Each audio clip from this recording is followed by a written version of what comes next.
Malaking tulong daw para maresolba ang problema sa basura ang ipinatutupad na plastic ban. Lumaki na rin ang Green Fund o yung piso-pisong sinisingil sa kada plastic bag na gagamitin ng mamimili sa mga tindahan.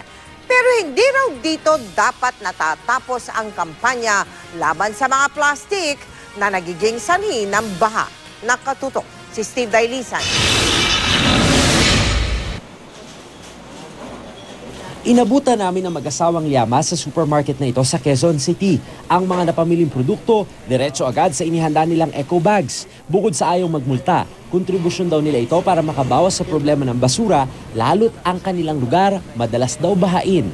Oo sir, kasi hindi naman namin tinatapon na hindi na kami nagtatapon ng plastic. Dito sa supermarket na ito, halimbawa sa Quezon City, nung wala pang plastic ban nakakaubos sila ng mahigit 10,000 plastic bags kada linggo. Pero nung nagpatupad na ng plastic ban, nasa mahigit 3,000 na lamang daw yung kanilang nauubos. Karamihan kasi sa kanilang mga customer dito ay nagdadala na ng kanilang mga eco bag. Yung iba naman, pinapakarton na lamang yung kanilang mga ipinamili. At minsan, kung nakakalimot, napipilitan silang magmulta ng 2 piso. Sabi ng Philippine Amalgamated Supermarkets Association na aktibo sa pagsuporta sa ordinansa ng plastic ban, unti-unti nang nagbabago ang gawin ng mga mamimili.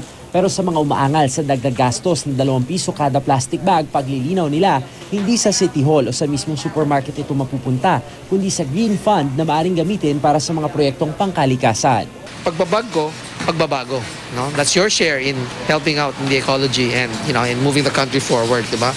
And also we have this thing here called I was ondoy. I participated, I was part of the problem.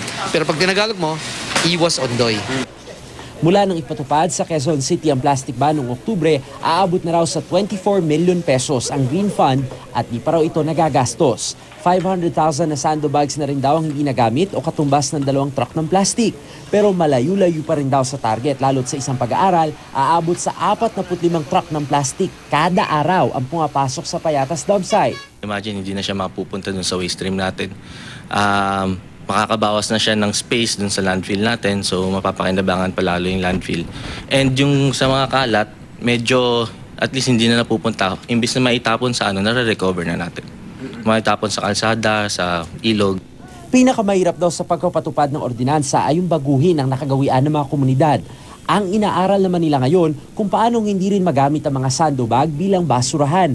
Mga sandbags din kasi ang madalas nakikita sa mga estero at creek. Yung behavioral change ng community natin yung kailangan natin. Kaya kailangan natin lahat ng participation ng mga tao na imbis na gumamit sila ng plastic, magdala na lang sila ng eco bag nila.